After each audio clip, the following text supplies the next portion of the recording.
কলকাতা থেকে প্রায় ১৩০ কিলোমিটার দূরে পশ্চিম মেদিনীপুর জেলার পিংলা ব্লকে একটি ছোট্ট গ্রাম নয়া।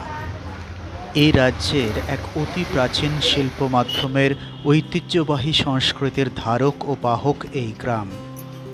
আর লোকায়ত সেই সাংস্কৃতিক ইতিহাস চাক্ষুষ করতেই আজ আমাদের পিংলা ভ্রমণ। প্রায় একক উদ্যোগেই এই প্রাচীন শিল্পকে আগলে রেখেছেন যেন বাহাদুর চিত্রকর। তার নাম আজ ভারতবর্ষের কে না জানে। তারই সংগ্রহশালায় আমরা ঢুকে পড়লাম।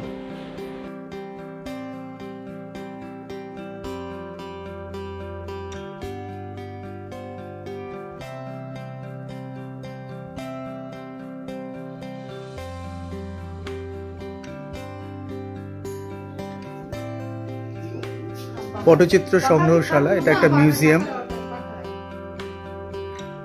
এখানে ওনার কাজ যেমন আছে তেমনি অনেক প্রাচীন পটচিত্র সংগ্রহ করে রাখা।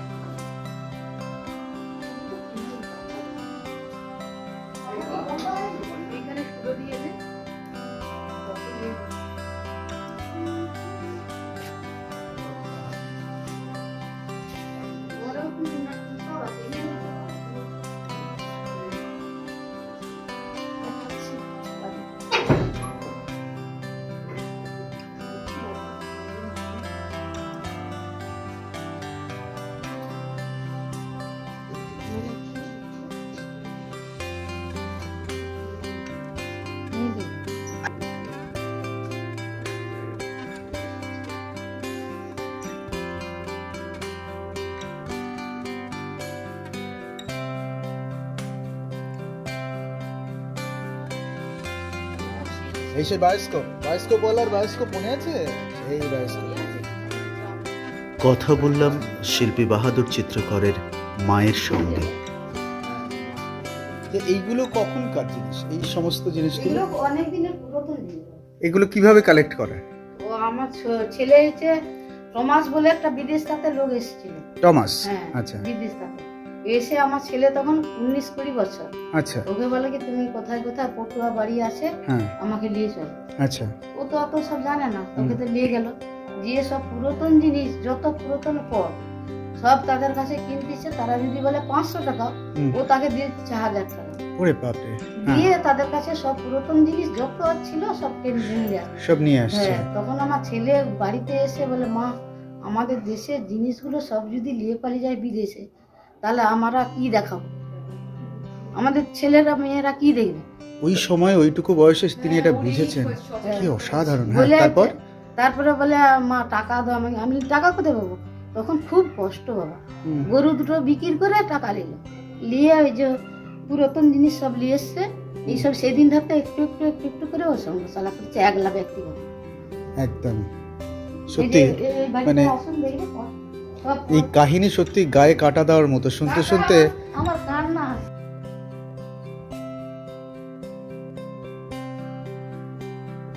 এইসব বিদেশের পট নিয়ে পালিয়ে যাচ্ছে।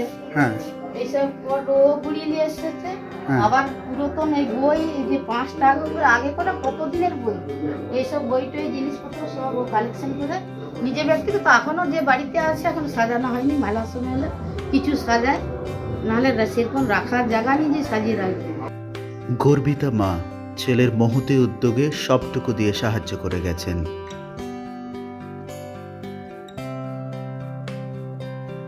এখানে রয়েছে পুঁথির সংগ্রহ, তালপাতার উপরে লেখা প্রাচীন সময়ের দলিল।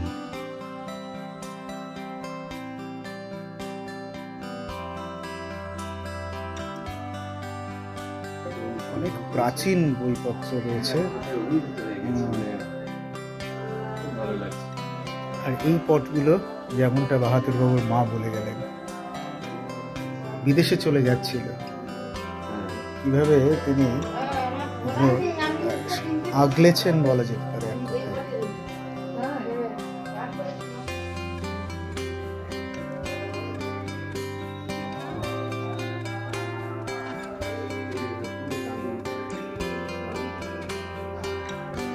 ব্যক্তিগত উদ্যোগ।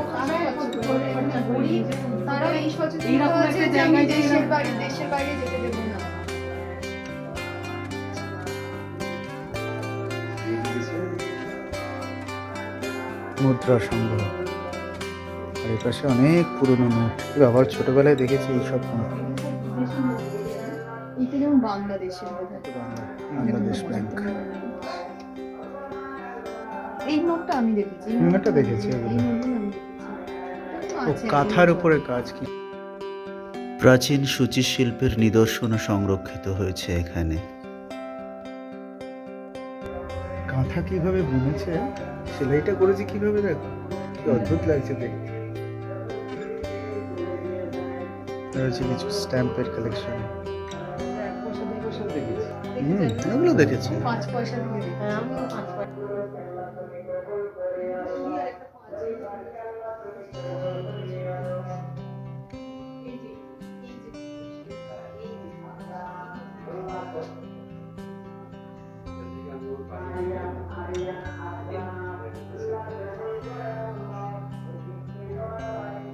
এরপর এলো গান শোনার আমন্ত্রণ। সে এক অনন্য অভিজ্ঞতা, পটচিত্রের সাথে গান। এই কাহিনীগুলো ধরে গান হয়, তাই না? ছবিতেই কাহিনী রাখা আছে। আচ্ছা, বৃক্ষরোপণের পর শোনা, আবার মাছের বিয়ে শোনা। আচ্ছা আচ্ছা আচ্ছা আচ্ছা, হ্যাঁ হ্যাঁ নিশ্চয়ই। প্রত্যেকটা পট মানেই হলো এক একটা কাহিনী, বুঝতে পেরেছো?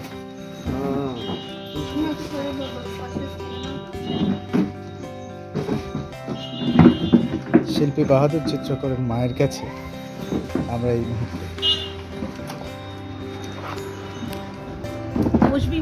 না ঠিক আছে, সবাই মিলে করো গাছ রোপণ, ও জনগণ সবাই মিলে করো গাছ রোপণ।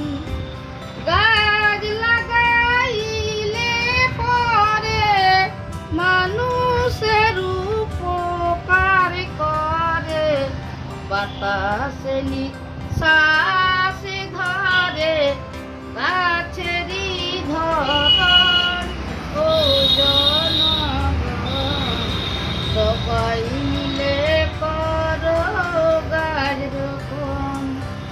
গাছ লাগালে পুকুর পাড়ে মাছ কিন্তু 3 গুণ বাড়ে, মাটিকে সে আঁকড়ে ধরে ধসে না কখন, ও জনগণ সবাই মিলে করো গাছ রোপণ। তাল গাছেতে উপকার পাই, তাল গুঁড়োর মিশ্রিত খাই, উপকারের তুলনা নাই, সবার প্রয়োজন, ও জনগণ সবাই মিলে করো গাছ রোপণ।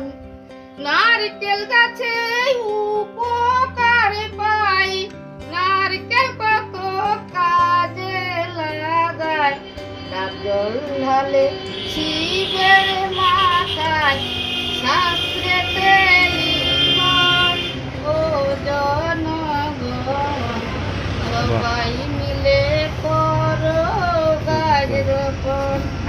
গাছ থাকে ঔষধের জনন, উপকারের জীবন মরণ, আয়ুর্বেদিক ঔষধ ধারণ করে সর্বজন, ও জনগণ সবাই মিলে করো গাছ রোপণ। গাছ নাই মরুভূমিতে, চাষ হয় না সেই দেশেতে, মানুষ না পাবে চলিতে উড যানবাহন, ও জনগণ সবাই মিলে করো গাছ রোপণ।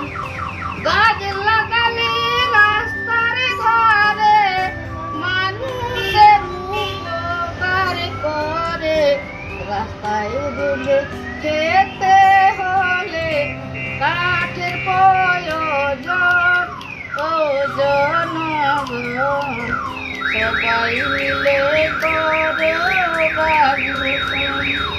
গাছের মধ্যে আছে তো প্রাণ, তাই তো বলি গাছ লাগান, দেশ বিদেশে করো বাগান, এই তো আবেদন ও জনগণ, সবাই মিলে করো গাছ রোপণ। এইখানেতে শেষ করিলাম কবিতার বন্দনা, আমার নাম বাহার গান চিত্রকর, নয়া পিংলা মেদিনীপুর ঠিকানা। সত্যি গানের মাধ্যমে গাছের প্রয়োজনীয়তা, গাছের মধ্যে মানুষের প্রাণ, অবশ্যই শাক পালা গাছপালা ফল টল সব খেয়েই তো মানুষ আছে। মাটির সুরের সারল্য মন ছুঁয়ে গেল আমাদের। একটা দারুণ সুখানুভূতি নিয়ে সবাইকে বিদায় জানিয়ে আমরা ফেরার পথ ধরলাম।